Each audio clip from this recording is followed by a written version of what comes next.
I'm Tracy. I'm Caroline. I'm Colin. I'm Micah. I'm Sahil. I'm Jason, and this is the MPSU radio show. And we're coming to you live from the Petit Fraternal Library here at Penn State. To all our new listeners, welcome. Today's show is dedicated to Matthew Shepard. As LGBT Week is coming to a close, we in the studio decided to pay tribute to such an impactful event in history. That's why we were looking at Moises Kaufman's work, the Laramie Project, to delve deeper into the development of homosexuality in today's society.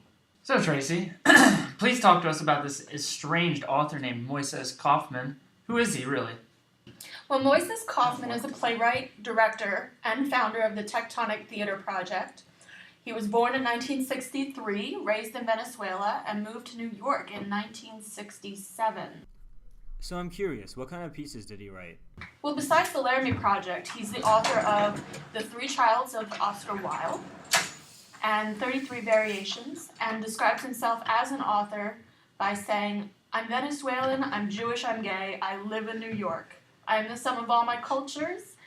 I couldn't write anything that couldn't incorporate all that I am." Okay, that makes sense when given the context of what the Laramie Project is about.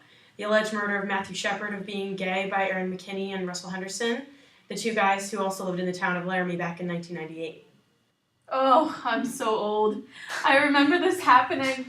It was all over the news. I was 13 at the time, so I didn't watch the news, but you couldn't avoid the massive news coverage for this event. It was crazy. I mean, I didn't know what was going on, but I knew that something important had happened. Yeah, that was a huge turning point for how hate crimes were perceived in the United States.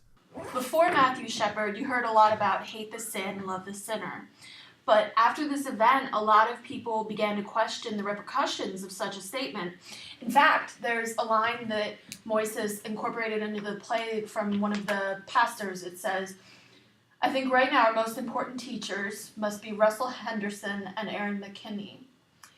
They have to be our teachers. How did you learn? What did we do as a society to teach you that?" So I guess if anything good came out of this, there was a shift in the paradigm of how people think about homosexuality in terms of religion.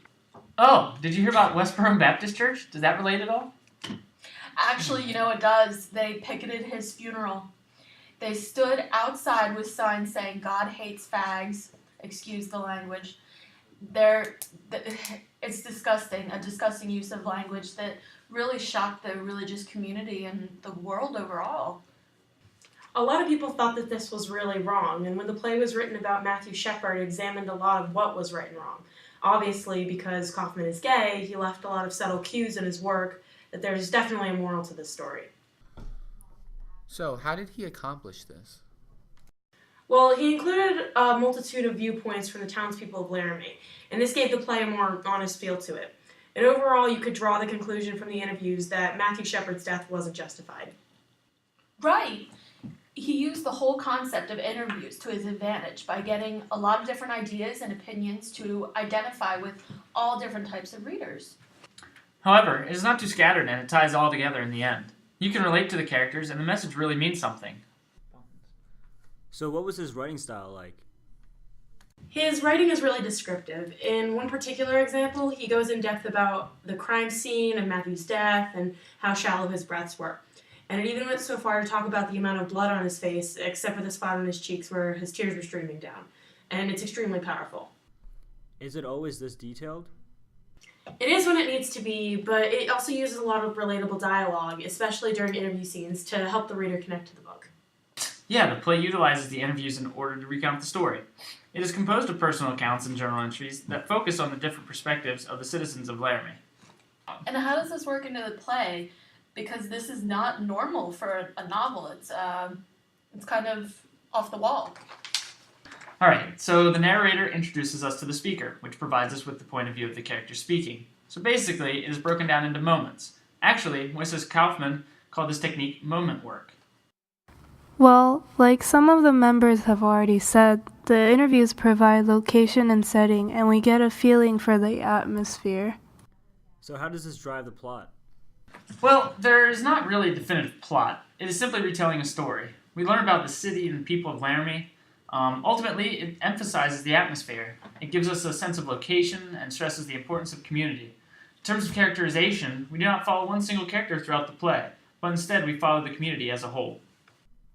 Colin, you make an absolutely great point about community. Actually, community is a giant part of the Laramie Project. We see it's a word constantly repeated throughout this podcast and throughout the book itself. I have a quote to start off with. It's by Judea Schultz, and he says, "A town with a strong sense of community, everyone knows everyone." So very early on in the book, we get this overwhelming sense of what a community is. One thing I noticed was communities within communities. Sahil, can you talk more about that? Absolutely, and you're absolutely right about that. There's a lot of communities within communities. One of the first things that we see is within Laramie, we have people who are for gay rights and then people who are against gay rights. Also within the nation as a whole, we see people who are for gay rights and people who are against it. We also see different opinions about the case itself, and what we also see is different opinions on Matthew Shepard. So, what exactly is the importance of communities? Well, Colin, to answer your question, communities help us develop multiple perspectives on the entire situation. By observing the opinions of different communities, we're able to come to our own conclusion and try to figure out our own truth. And this is very related to the idea of documentaries. Although we should know that community is such a big theme in the book, other themes are present as well, such as prejudice. There are many instances that deal with issues about sexual preference, different class types, and there's also huge emphasis on religion. That's a good point, Jason. John Peacock also said in the play, "I think Matt was heading towards human rights, which only adds to the irony and tragedy of this." Well, I never thought about the idea of prejudice amongst classes in the Laramie Project. That's interesting. Okay, so there are themes and whatnot, but are there any symbols that are hidden within as well?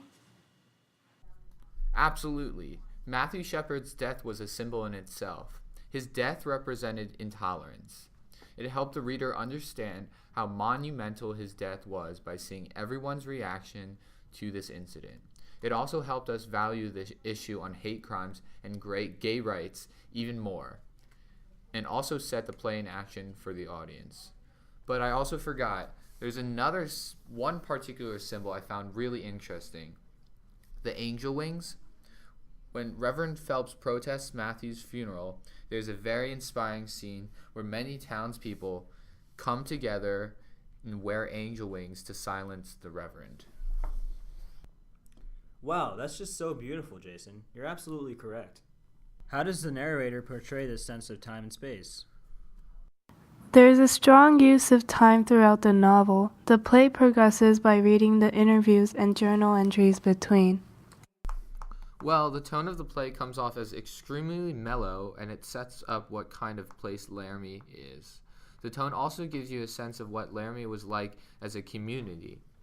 Another cool feature of the book is irony. For example, some ministers did not want to be involved in the vigils. Oh wait, I just thought of something. We could also compare this to other novels. You are so right, Jason. We absolutely can. One of the interesting things about the Laramie Project is that it's very unique. There's very few plays written like it in the sense that you don't have multiple interviews to create an entire story. So it's difficult to compare it to other plays /movies /books. But one thing I can compare it to is Deconstructing Harry. What we see in Deconstructing Harry is that a series of moments produce an overall stories. So we have flashbacks and instances of Harry's past to try and understand the future and what the situation he's currently in. Another example is A Moment of Innocence, which is a documentary. And they're similar because in A Moment of Innocence, we recreate the past to understand the future.